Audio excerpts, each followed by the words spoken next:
Guinée vient de commémorer, vous le savez, le 107e anniversaire du référendum historique du 28 septembre 1958, un moment fondateur qui a permis à notre peuple, par la voie de sa force, de sa volonté, du courage justement, de son choix, d'accéder à l'indépendance et d'inscrire son nom dans le registre des nations libres et souveraines. C'est cette même fibre patriotique, cette même exigence, pourrait-on dire, de dignité et d'engagement citoyen qui résonne encore aujourd'hui dans le processus de refondation de l'État sous le magistère du général Mamadi Doumbouya. Nous parlerons donc au menu de cette émission de la Constitution, la Constitution guinéenne qui naturellement a été adoptée par référendum qui consacre la volonté collective des Guinéens de franchir un pas décisif vers le retour à l'ordre démocratique et la consolidation de l'état de droit. Ensuite, c'est la question du code électoral, première loi organique approuvée par le CNT sous l'empire de cette nouvelle constitution.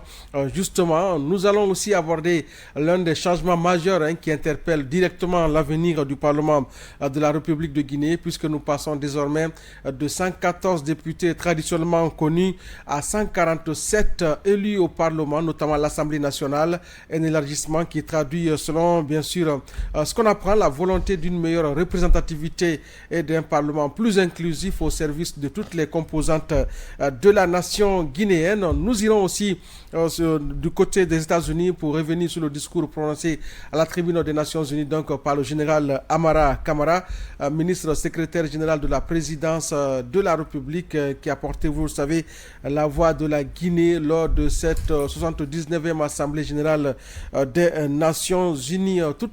D'autres sujets viendront garnir ce menu que nous estimons très croustillant ce matin pour vous au compte de ce tout premier numéro de la semaine. Et vous le savez, vous avez la possibilité d'interagir avec nous à travers le numéro 622 12 92 41.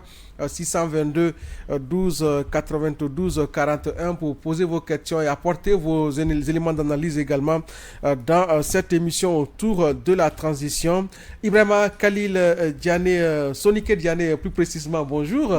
Bonjour à nos millions d'auditeurs, bonjour au peuple de Guinée et bonjour à l'ensemble des auditeurs de la télé parlementaire et de la radio. Très bien, merci Ibrahima Khalil.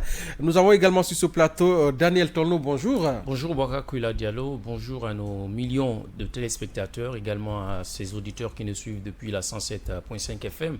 Je dis bonjour à ces milliers également, pourquoi pas millions d'internautes qui nous suivent à travers les canaux digitaux de notre institution. Très bien, moi-même.